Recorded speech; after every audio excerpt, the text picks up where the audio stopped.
Hello there everybody and welcome to my newest video, and now I'm just going to get straight into it. I'm not going to waste any more of your time.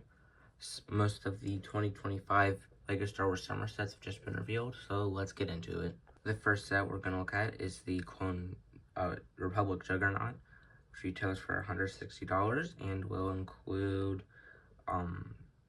and 7 minifigures, I think. I don't know, don't quote, maybe it's 8, I don't know. But anyways, I think this set does look pretty good. You know, it is obviously downsized, and that sucks. But yeah, I'm very much so looking forward to it. Here's a look at the back of the box. We can see some more of the features. In this image, we can get a pretty good look at the interior, and wow, that's small. So yeah, that sucks. Now taking a look at the minifigures, we can see they look pretty good. Ki-Adi-Mundi looks pretty much the same from his 2018 counterpart, except for the belt is a little different, I checked. Then the Galactic Marines look pretty good, except for the waist cape, and same with Commander Bakara. I think they both look great, and I know some people are gonna be like, oh no, they have one small flaw, they're the worst minifigures of the year. No, they're not. They're like a solid 7 out of 10, 8 out of 10.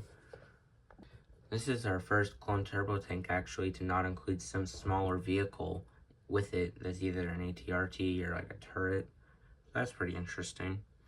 But yeah, I think this is a great set, and it's definitely going to get it pretty soon after it releases. Next one we're going to look at is the Battle of Fallujah Separatist MGT. What a terrible name. I mean, it's like either go with Battle of Fallujah or Separatist MGT. You can't have both. But anyways, this set comes with 7 battle droids, 3 commander droids, Aayla Secura, and Commander Bly.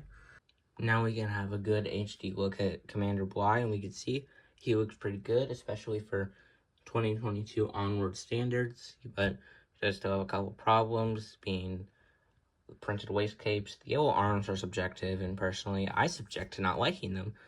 But yeah, and the helmet printing is a little too thick for him to be accurate, but can't change it, obviously. And yeah, if you look at the build, you can see it looks pretty good. It does have some stud shooters on it, though. Looking at the back of the box, we can see a better look at the interior. And yeah, I mean, it's definitely pretty small, but I'd say it's also better than the 2014 version. I'm sorry, my brain is just absolutely fried right now. Now let's take a look at the UCSATA ATST. So many different AT type vehicles. It's hard to manage, but yeah, this is a pretty good set. It's going to retail for $200. Not a bad price. It includes 1 minifigure and a display plaque. But yeah, I think this is a great set, and I'm most likely not going to get it, but I definitely would not be opposed to getting it as a gift. So yeah, I think this is a pretty good set. Now taking a look at the Hot Rod Snowspeeder from Rebuild the Galaxy. This is a definite pass for me, but I still think it looks cool.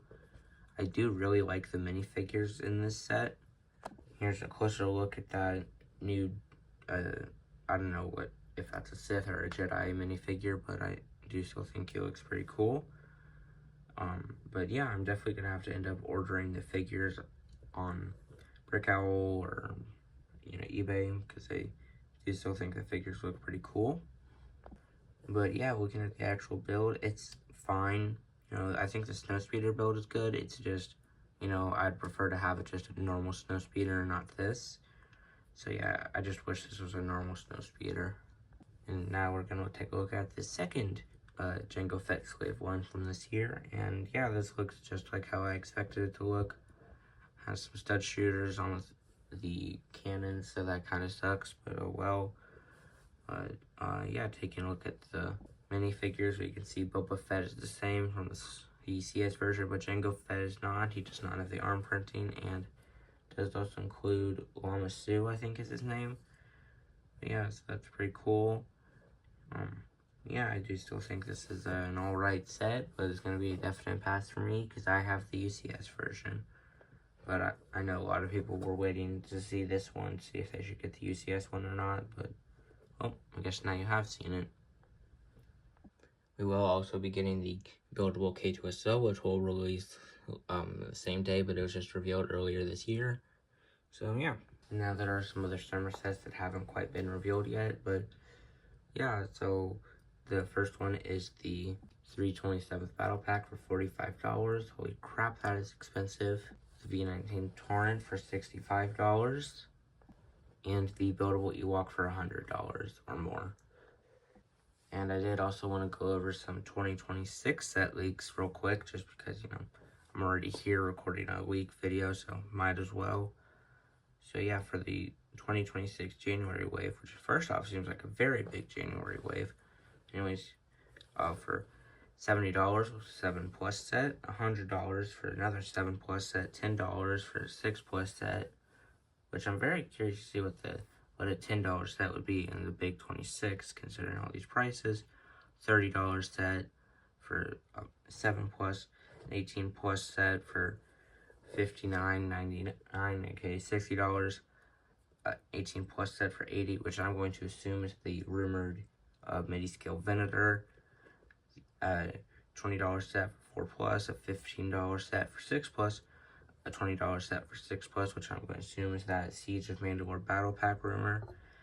$90 set for 10+, and a $5 set for 6+, which is just going to be a poly bag.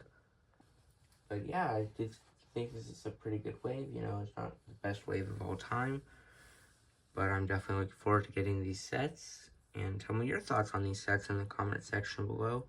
If you enjoyed the video, please consider leaving a like. If you didn't enjoy, leave a dislike. If you're new around here, please consider subscribing, because if I get to 5,000 subscribers by the end of the year, I'll do a toothpaste review.